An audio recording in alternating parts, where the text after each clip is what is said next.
Hi అండి, welcome back to మన ఇంటి సాంప్రదాయం.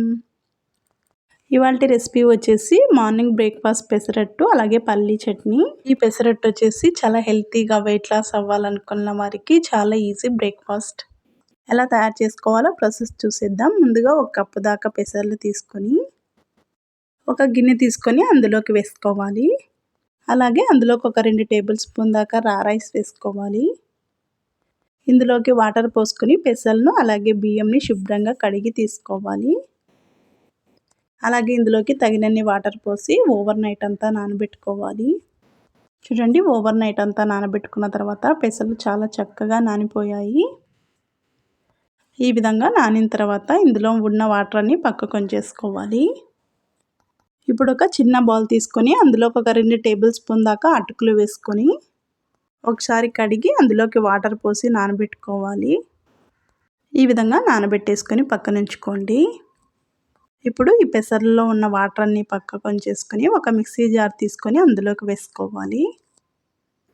మిక్సీ జార్లో ఎన్నైతే పడతాయో అన్ని వేసుకొని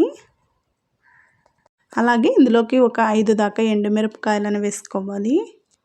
ఒక 1 టేబుల్ స్పూన్ దాకా జీలకర్ర వేసుకొని 1 ఇంచు అల్లం ముక్కను కూడా వేసుకోవాలి. అలాగే ఒక 2 నిమిషాల వరకు నానబెట్టి ఉంచుకున్న అటుకులను అందులో వాటర్ అన్ని పక్కకు ఉంచేసి అటుకులను మాత్రమే వేసుకోవాలి. ఇందులోకి కొంచెం కొంచెం వాటర్ వేసుకుంటూ మెత్తగా మిక్సీ పట్టుకోవాలి. చూడండి, ఈ విధంగా మెత్తగా మిక్సీ పట్టుకున్న తర్వాత ఒక బౌల్లోకి వేసేసుకొని అలాగే మిగిలిన పెసలను కూడా ఇదే విధంగా మిక్సీ పట్టుకొని వేసుకోవాలి. పిండి కన్సిస్టెన్సీ అనేది ఈ విధంగా ఉండాలి. మన దోశ బ్యాటర్ ఎలాగైతే ఉంటుందో ఆ విధంగా ఉండాలి. అలాగే ఇందులోకి టేస్ట్కి సరిపడా ఉప్పు వేసుకొని బాగా మిక్స్ అయ్యేలాగా కలుపుకోవాలి. ఈ విధంగా కలిపేసుకున్న తర్వాత స్టవ్ వెలిగించి ప్యాన్ పెట్టుకొని ప్యాన్ బాగా హీట్ అయిన తర్వాత అందులోకి 2 గరిటెల పిండిని వేసుకొని ఈ విధంగా స్ప్రెడ్ చేసుకోవాలి.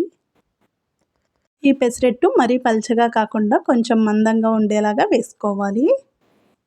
ఇలా వేసుకున్న తర్వాత స్టవ్ని మీడియం ఫ్లేమ్లో ఉంచుకొని మూత పెట్టేసుకున్నట్లయితే పైన కూడా బాగా కుక్ అవుతుంది. ఒక 2 సెకండ్స్ పాటు మూత పెట్టేసి తర్వాత తీసి అందులోకి కొంచెం ఆయిల్ని వేసుకోవాలి. దోశ ఒక సైడ్ బాగా ఫ్రై అయిన తర్వాత అడ్జస్ట్లన్నీ ఇలా లూజ్ చేసుకోవాలి. స్టవ్ని హై ఫ్లేమ్లో ఉంచుకొని దోశ బాగా కాగిన తర్వాత మరొక సైడ్ టర్న్ చేసుకోవాలి. చూడండి, ఒక సైడ్ బాగా కాగిన తర్వాత మరొక సైడ్ టర్న్ చేసుకొని కాల్చుకోవాలి.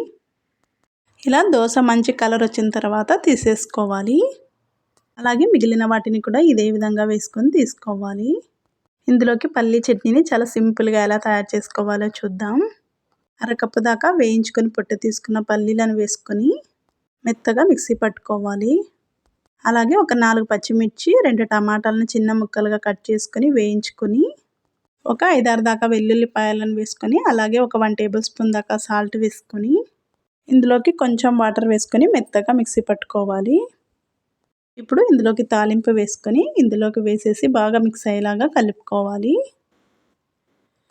ఈ విధంగా వేసుకున్న తర్వాత మనకి పెసరట్టు సైడ్ టమాటా చట్నీ అలాగే పల్లీ చట్నీ వేసుకొని సర్వ్ చేసుకోవచ్చు. పెసరట్టుని ఇలా తయారు చేసుకున్నట్లయితే మంచి ప్రోటీన్తో హెల్తీగా మార్నింగ్ బ్రేక్ఫాస్ట్ని తినేసేయచ్చు.